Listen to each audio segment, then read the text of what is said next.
మోని పల్లెటూరులో పెరిగిన అమ్మాయి. అయినా చాలా అందంగా ఉన్న కారణంగా సిటీలో ఉండే ప్రశాంత్ ఆమెను పెళ్లి చేసుకుంటాడు. కానీ మోనికి మాత్రం పల్లెటూరులో ఉండటం అంటే ఇష్టంగా ఉండేది. పెళ్లి జరిగాక మోని అత్తగారితో, మన ఇంటి వాకిలి ఎక్కడుందత్తయ్యా? మనం ఇంత ఎత్తులో ఎందుకుంటున్నాం అసలు? ఏదో విమానంలో ఉంటున్నట్టుగా ఉంది. నేను కూడా ఈ ముంబైకి కాన్పూర్ నుండి వచ్చిందాన్నే. మొదట్లో లిఫ్ట్ ఎక్కి పైకి వస్తున్నప్పుడు చాలా భయపడ్డాను నేను కూడా.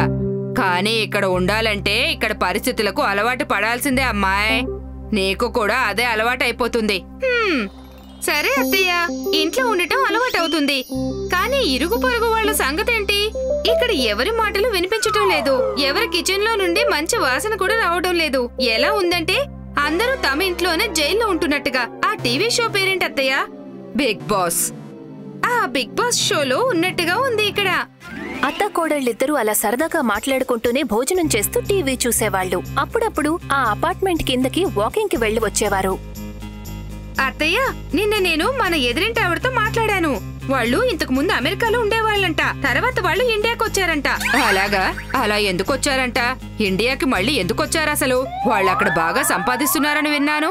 అక్కడ సంపాదన డాలర్లలో ఉంటుంది, డాలర్లలో. అత్తయ్య, నేనైతే ఎందుకు మళ్ళీ వచ్చేసారో అడగలేదు, కానీ ఈసారి తప్పకుండా అడుగుతాను. అప్పుడే ఎవరో కాలింగ్ బెల్ మోగిస్తారు. మోని, ఆమె భర్త, అత్తగారు అందరూ ఎవరు వచ్చారా అని భయపడతారు. ఏ టైంలో మనింటికి ఎవరొచ్చుంటారు?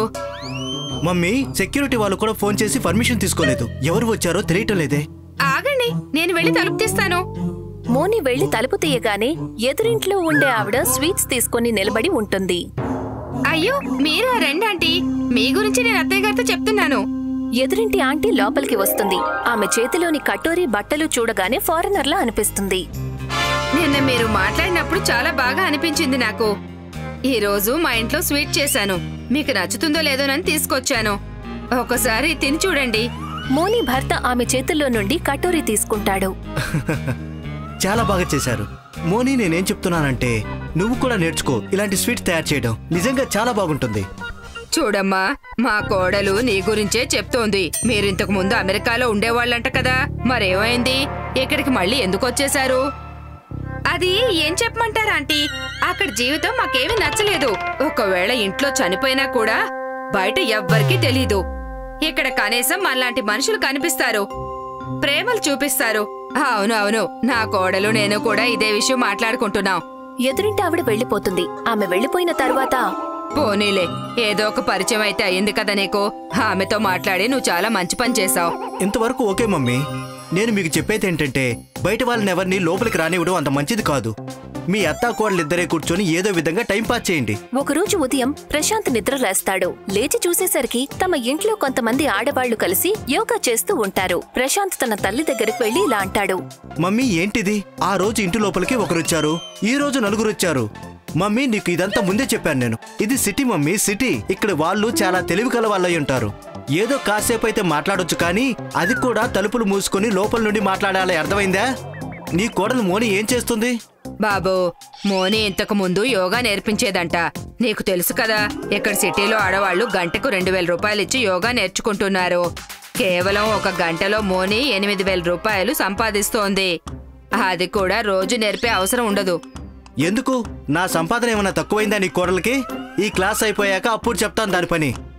మోని క్లాస్ అయిపోయాక అందరూ వెళ్లిపోతారు. అప్పుడు మోని దగ్గరికి ఆమె భర్త వెళ్తాడు. ఏం చేస్తున్నావు మోని? మన ఇంటిని నువ్వు యోగా సెంటర్ లాగా చేసి పెట్టేశావు. నేను కూడా నీకు చాలా సార్లు చెప్పాను, మన ఇంట్లోకి ఇంతమంది రావడం పోవడం నాకు అసలు ఇష్టం ఉండదని. అంటే ఈ ఇల్లు నాది కాదంటున్నారా? ప్రసాద్, చుట్టుపక్కల వాళ్ళని కలవడం, వాళ్ళు రావడం పోవడం వల్ల మనకేదైనా అవసరమైతే ఎవరో ఒకరు సాయం చేస్తారు. ఒకసారి మనం కూడా చేస్తాం. యోగా క్లాసులు మాత్రం నేను తీసుకుంటాను. పైగా నేను బ్యాచెస్ కూడా ఇంకా పెంచుతున్నాను. ఇప్పుడు కనీసం నెలకి 30,000 రూపాయలు ఇంట్లో కూర్చుని సంపాదిస్తాను. నీ ఇష్టం వచ్చింది చేసుకో, కానీ నా ఇంట్లో మాత్రం అస్సలు చేయొద్దు. బయట క్లబ్ హౌస్ ఉంది, అక్కడ చేసుకో. పాపం మోని ఏం చేస్తుంది?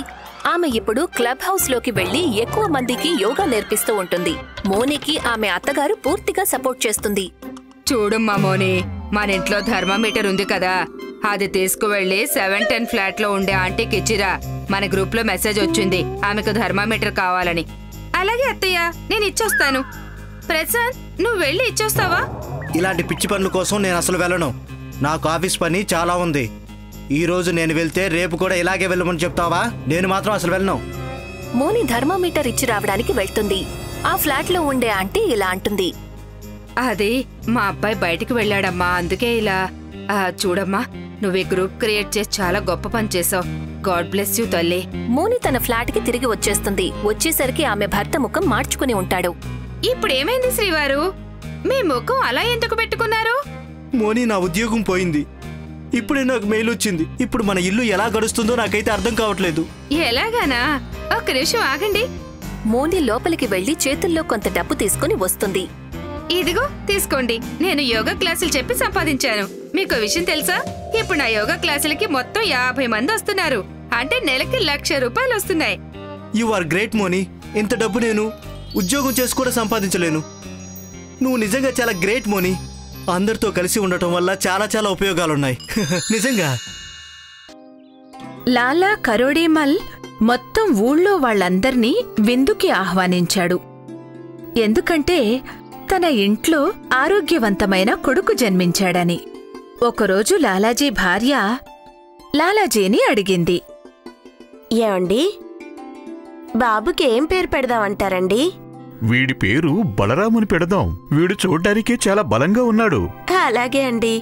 ఇక నుంచి వీడు నా బంగారు బలరాం. ఇక ఇప్పుడు మొదలయింది బంగారు బలరాంకి సేవలు చేసే ప్రక్రియ. బలరాంకి అవసరాన్ని మించి ఆహారం దక్కుతూ ఉండేది. అతని కోసం వేరువేరు వంటలు కూడా చేస్తూ ఉండేవాళ్లు. చూస్తూ ఉండగానే బలరాం నున్నగా గుండ్రంగా బానపొట్టవాడైపోయాడు. బలరాం చాలా పెద్ద సోమరి. అతను రోజంతా కేవలం తింటూనే ఉండేవాడు. అయినా సరే అతని తల్లి అతనికింకా వంటలు చేసి పెడుతూనే ఉండేది. నా బంగారు తండ్రి, ఎంత సన్నగా అయిపోయావో. తిను, ఇంకొంచెం తిను, ఇది కూడా తిను. తల్లిదండ్రుల ఈ గారాబం వల్ల బలరాం ఇంకా లావుగా అయిపోతూ ఉండేవాడు. ఇక బలరాం తన లావు శరీరం వల్ల నడవడం తిరగడం కూడా ఆపేశాడు. అతను అతి కష్టం మీద 4 అడుగులు వెయ్యగలిగేవాడు. లావుగా ఉండడం వల్ల అతని ఆరోగ్యం పాడవటం కూడా మొదలయింది. దిగులుపడిన లాలా కరోడీమల్ డాక్టర్లను పిలిపించాడు. డాక్టర్లు అతనికి ఎన్నో మందులిచ్చారు. బలరాం నెల రోజుల పాటు ఆ మందులన్నిటినీ వేసుకున్నాడు. దాంతోపాటు అవసరాన్ని మించి ఆహారం కూడా తీసుకున్నాడు. నా బంగారు తండ్రి, అనారోగ్యం వల్ల నువ్వు ఏం సరిగ్గా తినలేకపోయావు. మందులు వేసుకోవడం మొదలుపెట్టి నెల రోజులు గడిచిపోయింది. కాని అప్పుడు కూడా బలరాం ఆరోగ్యం కొంచెం కూడా మెరుగుపడలేదు. ఒకరోజు లాలాజీగారింటికి వేరే గ్రామం నుంచి ఒక వైద్యుడు వచ్చారు. ఆయన లాలాజీతో మాట్లాడారు. లాలాజీ, మీరు పిల్లాడితో రోజంతా పని చేయించటం లేదు కదా? లేదు లేదు, అసలు లేదు. పనిపాట చేయడానికే కదా నేను ఇక్కడ పనివాళ్లను పెట్టింది. నా బంగారు కొండెప్పుడూ విశ్రాంతి తీసుకుంటూనే ఉంటాడు. నాకు అతని రోగానికి మందేంటో తెలిసింది. అయితే చెప్పండి వైద్యుడు గారు. ఈ రోగానికి మందు మీ ఊర్లోనే ఉంది. మా ఊరిలోనా? అవును, మీ ఊరి బయట ఒక పెద్ద కొండ మీద ఒక మాయల రావి చెట్టు ఉంది. మాయల రావి చెట్టా? కాని ఊరిలో ఈ విషయం ఎవరికీ తెలియదే. మీ అబ్బాయిని ఈ మాయల రావి చెట్టే నయం చేయగలదు. అదెలా? రేపట్నుంచి బలరాంని రోజు పొద్దున్న ఏమీ తినకుండా ఆ మాయల రావి చెట్టుని ముట్టుకోవాల్సుంటుంది.